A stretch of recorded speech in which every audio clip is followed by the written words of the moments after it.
আজকের ভিডিওটি বিবেকানন্দর কর্মযোগ থেকে কিছু সংক্ষিপ্ত প্রশ্ন উত্তর নিয়ে। বিবেকানন্দের জন্মদিন উল্লেখ করো। 12ই জানুয়ারি 1863 খ্রিস্টাব্দে। কর্মযোগ শব্দটির ব্যুৎপত্তিগত অর্থ কী? কর্ম করার কৌশল। দরিদ্ররা ঈশ্বরের মূর্তিমান বিগ্রহ, একথা কে বলেছেন? তাহলে দরিদ্রদের তিনি ঈশ্বরের সঙ্গে তুলনা করেছেন। কে বলেছেন এটি? স্বামী বিবেকানন্দ। অপ্রতিরোধ শ্রেষ্ঠ নৈতিক আদর্শ, একথা কে বলেছেন? স্বামী বিবেকানন্দ। বিবেকানন্দ রচিত বেদান্ত ভাষ্যের নাম কি? ব্যবহারিক বেদান্ত। বিশ্বধর্ম সম্মেলন আমেরিকার কোথায় অনুষ্ঠিত হয়েছিল? শিকাগো শহরে। নিষ্কাম কর্ম করার উপদেশ কে দিয়েছেন? স্বামী বিবেকানন্দ। তাহলে কর্ম হচ্ছে তার মধ্যে দুই প্রকার, সকাম কর্ম এবং নিষ্কাম কর্ম, কিন্তু তিনি হচ্ছেন নিষ্কাম কর্মকথার উপদেশ দিয়েছেন। বিবেকানন্দের মতে অজ্ঞানের জন্য মানুষ নিজেকে কী ভাবে? দুর্বল ভাবে। বিবেকানন্দের মতে কর্ম কয় প্রকার? দুই প্রকার। একটা হচ্ছে সকাম কর্ম, অর্থাৎ ফলের আশা করে যখন আমরা কর্ম করব সেটা হচ্ছে সকাম কর্ম। যেমন এই যে পড়াশোনা করছি ভালো রেজাল্টের জন্য, এটা হচ্ছে সকাম কর্ম। আর ফলের আশা না করে যখন কোনো কর্ম করব তখন সেটা হবে নিষ্কাম কর্ম, অর্থাৎ এক কথায় যেটা হচ্ছে নিঃস্বার্থ কর্ম।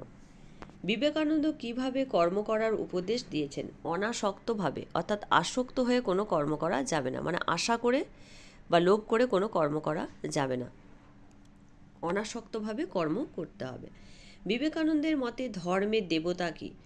মানব নারায়ণ। তিনি মানুষকেই দেবতা বলেছেন। নারায়ণের সেবাই হলো প্রকৃত সেবা, অর্থাৎ দরিদ্রের সেবাই হচ্ছে নারায়ণের সেবা। এ কথা কে বলেছেন? স্বামী বিবেকানন্দ।